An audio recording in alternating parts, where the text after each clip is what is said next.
Well, hey guys, are you struggling to catch fish because it's so cold outside? Today, I'm gonna show you the drop shot, and that's how I've managed to catch fish all winter long. But first, I wanna tell you about this video's sponsor, and that is Karl's Bait and Tackle. Karl's Bait and Tackle is where I get the majority of all of my bait and tackle, and you can get it for up to 30% off of most items, as well as free shipping on almost all items in the store all year round. No matter what species you're targeting, or if you just need weights, terminal tackle, maybe you even need a cool hat like this Guggen Squad hat, you can get it all at shopkarls.com. So if you're interested, click that link down in the description below. It'll let them know that I sent you over there, and enjoy saving money on everything that you need to catch fish right now. So just real quick, for those of you who might not know what a drop shot is, basically it's a finesse setup where you have a hook with your soft plastic attached to a leader, and at the end of your line is your drop shot hook. And I'm gonna show you guys two different ways to fish this and how I tie it up in just a minute. But first, I wanna show you the equipment that I use when I'm throwing a drop shot. All right, if I'm throwing a drop shot, it's gonna be on a finesse setup. And so my favorite setup is actually the Guggen Squad Gold Series finesse rod. This is a 7-foot rod attached to a Daiwa Fuego spinning reel. I also have the favorite Defender spinning combo. This is actually a 7'3", and if I need 2 drop shots tied on, this is just my backup rig, but mostly you'll see I have a Ned rig tied on. We'll talk about that in another video. As far as line goes, I'm always using monofilament, and if you use a braid to a mono leader, that's fine, but the reason I use mono is because it floats, and the whole presentation is you want your bait floating up above that weight. This just happens to be 12 pound, but if you're using something else like 10 or 8, that's probably fine. I use 12 because it gives me the confidence to know that if a big one gets on, probably not gonna break off. Okay, now I like to rig a drop shot one of 2 ways, and one of the ways I just learned recently, and I'm excited to share with you guys, but you're gonna choose one of 2 different types of hooks.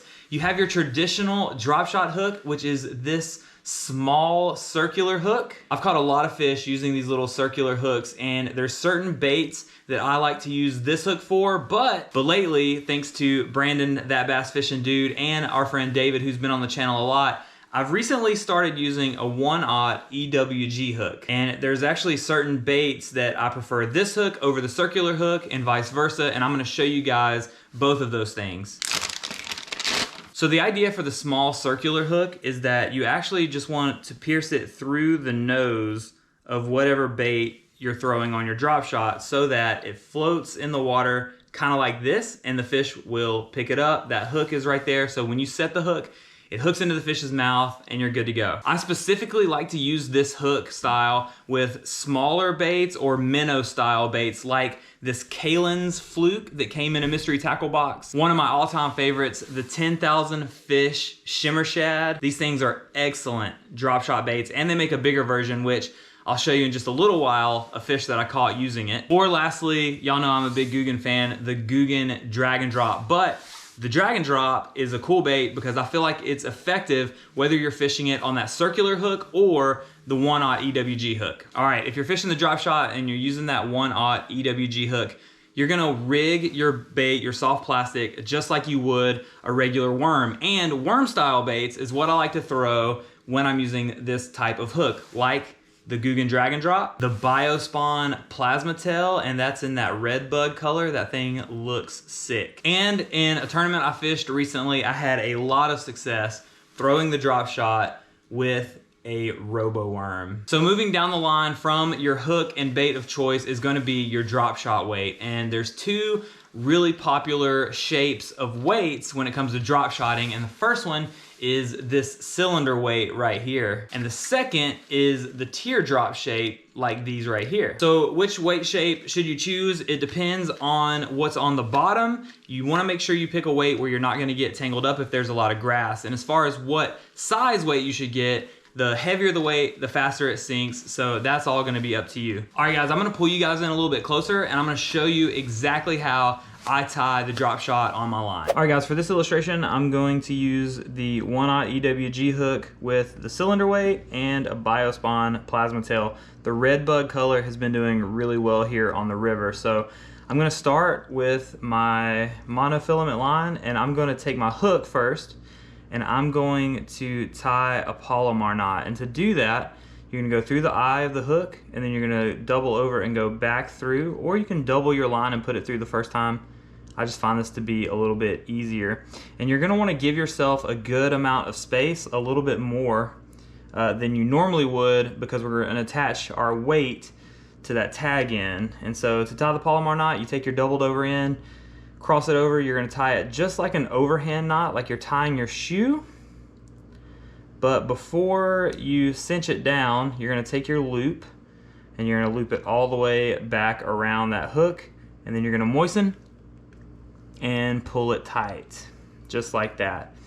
So now what you're gonna do is you're gonna take your tag in, and where you would normally clip this off, you're gonna go back through the eye of the hook with the hook facing upwards, because remember, when we're fishing it, we want the hook point facing up. So we're gonna put our tag in back through the top of the eye, and we're gonna pull it tight. The cool thing is, if you pull it tight, your hook should be facing upwards. And so now at the end of our tag end, or however long you want, I usually like to leave 8 to 12 inches between my hook and the weight. The cool thing about these weights is that the way they're designed to be put on is you slide the line through the eye, and then you pull it tight, and it will cinch down on there. And then you clip the tag that's left off outside of the weight. One really cool thing about that is if this weight does get tangled up, or it gets wedged between rocks or wrapped around grass, oftentimes you can pull hard enough to where the weight will come off, and you will get your soft plastic and your hook back, and you can just throw another weight on. All right, so now at this point, you will just take your soft plastic, this Biospon plasma tail, and you're just gonna rig it on your 1/0 EWG hook, just like you were fishing a Texas rig.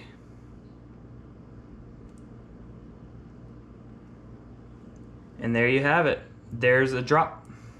And there you have it. There's your drop shot rig, all ready to go and catch fish, even when it's cold outside and the bite has seemingly turned off. So check it out. Here's our new drop shot that we just tied on. And the reason I went with this is because I will actually be fishing this hopefully later this week if it decides to warm up just a tad. It is literally freezing outside. All right, to retrieve the drop shot, you're gonna throw it out and make sure you let it sink all the way to the bottom. A lot of times a fish is gonna hit it on the fall. And so to retrieve it, to mimic that, you can do long pulls with your rod to pull that bait up and then let it fall back down, or depending on the depth or how the fish are responding to it, what I like to do is give it like 2 or 3 short little pops through the water and let it sit. And a lot of times they're gonna hit it when it's just sitting there floating in the water. Another quick tip, if you have a full-size trick worm like these Zooms and you want something a little more finessey to put on a drop shot, and this might be a little too long, you can actually just trim it. You can actually just trim it down to size and use these full-size worms as a drop shot worm. I hope this video has helped you understand how to fish or how to rig a drop shot. And if it has, make sure you hit subscribe and join this community. I think we have a lot of really cool stuff planned for 2022. Make sure you support the sponsor of this video, Karl's Bait and Tackle, where you can get all of these baits at a discounted price by clicking the link in the description down below. And as always, guys, if you have any questions, definitely ask them down in the comment section. If I don't know the answer, I'll find someone who does, and we'll help you out as much as possible. And that'll do it for this video. So until next time, guys, I'll see you soon on the next one. No way. No way. Let's get him in, baby. Let's get him in on the shimmering shad. Holy crap, that was so funny. He's so little. Guys, first ever fish on a drop shot. Shimmering shad, 10,000 fish. Take it off the list, baby. Today's been a grind, but we're getting it done. See if I can get a release on the GoPro since he's so little. See you, buddy.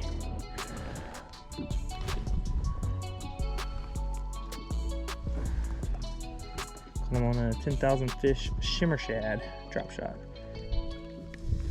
Here we go. I got him. There you go, got him. Now that's gotta be 14. Let's go, dude. That's gotta be 14. Yeah, he's 14. You're not gonna measure that, right? That was a good one. That was a good one. Come to me, baby.